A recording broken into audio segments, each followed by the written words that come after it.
started on a rainy Thursday.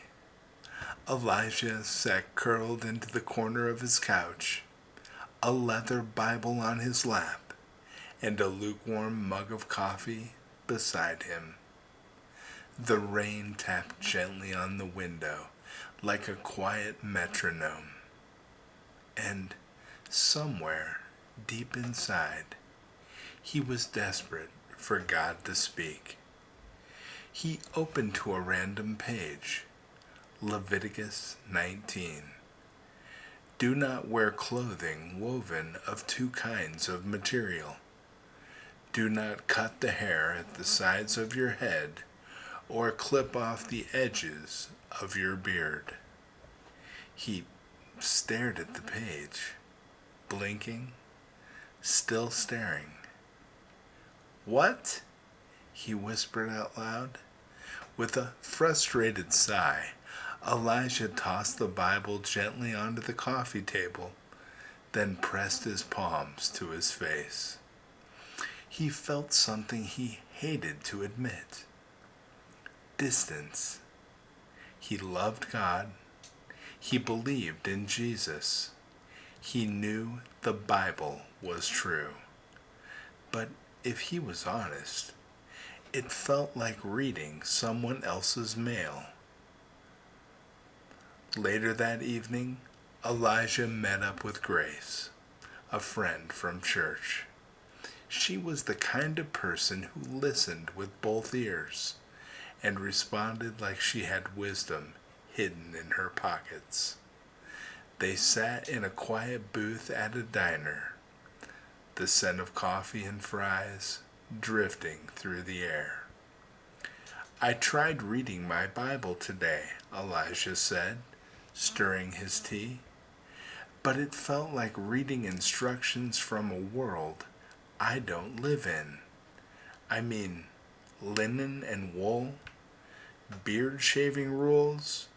What does that even have to do with me? Grace smiled, not with pity, but with understanding.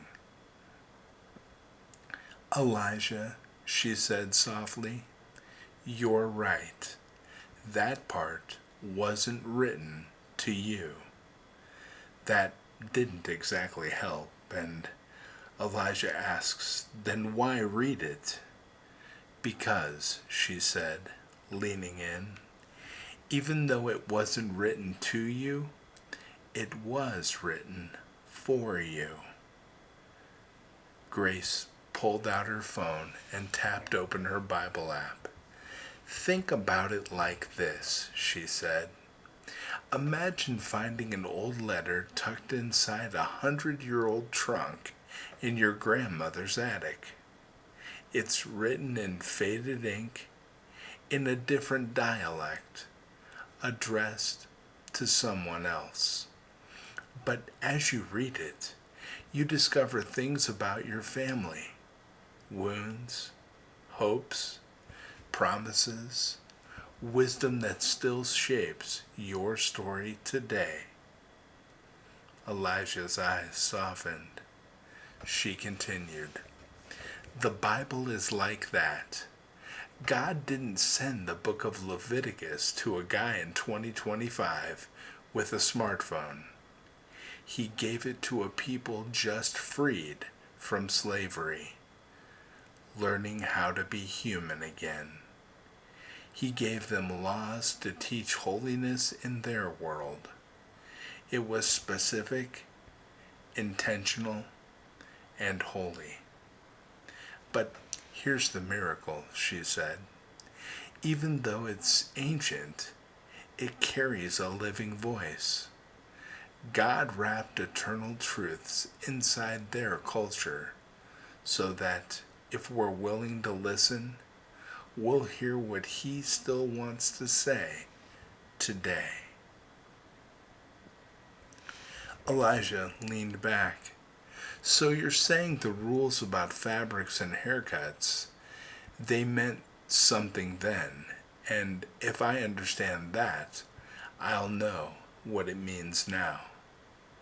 Exactly, Grace nodded.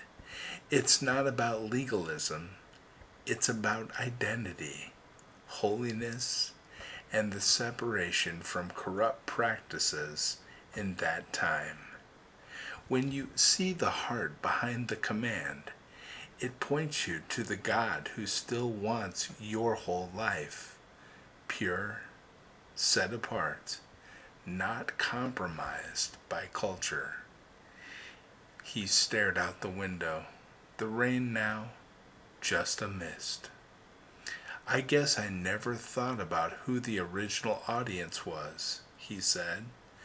I was trying to make it fit my life without stepping into theirs. That's the beauty of the Bible, Grace whispered. It's a bridge, not a wall. That night, Elijah went home and lit a candle. This time, he didn't open his Bible like a stranger searching for secrets. He opened it like a guest arriving at an ancient family gathering. He turned to Luke. Jesus stood up to read. The scroll of the prophet Isaiah was handed to him. Elijah paused. He imagined it. The dust in the synagogue, the rustle of the scroll, the hush in the room. This wasn't a fantasy. This happened. Real people, real words, real sweat and sandals and hearts breaking just like this. He whispered a prayer. God, I want to hear what you're still saying, beneath the dust, beyond the culture, through the centuries. Speak to me. And something stirred. Not thunder, not a voice, but peace. Like someone had just turned on a light in a room that had always been there. From that day on, Elijah read differently. When he opened the Psalms, he didn't just read poetry. He read the heart cries of a warrior king who danced and wept and failed and repented. When he studied Paul's letters, he imagined small house churches lit by oil lamps, hungry to know the risen Christ. And somehow, so was he.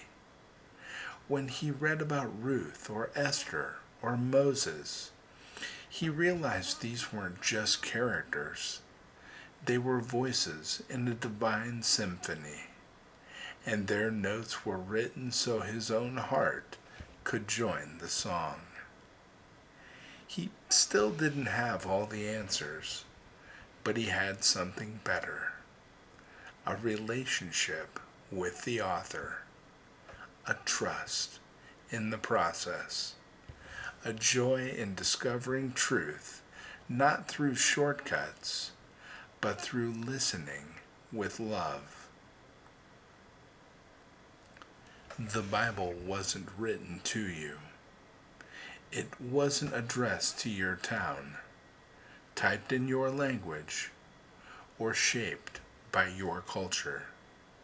But it was written for you, so that through its ancient words you could hear an eternal whisper. I am the Lord, I see you, I have never changed, and I wrote this for you. Let every page remind you, you were on God's mind, even when the ink was still drying. God bless you, my friends.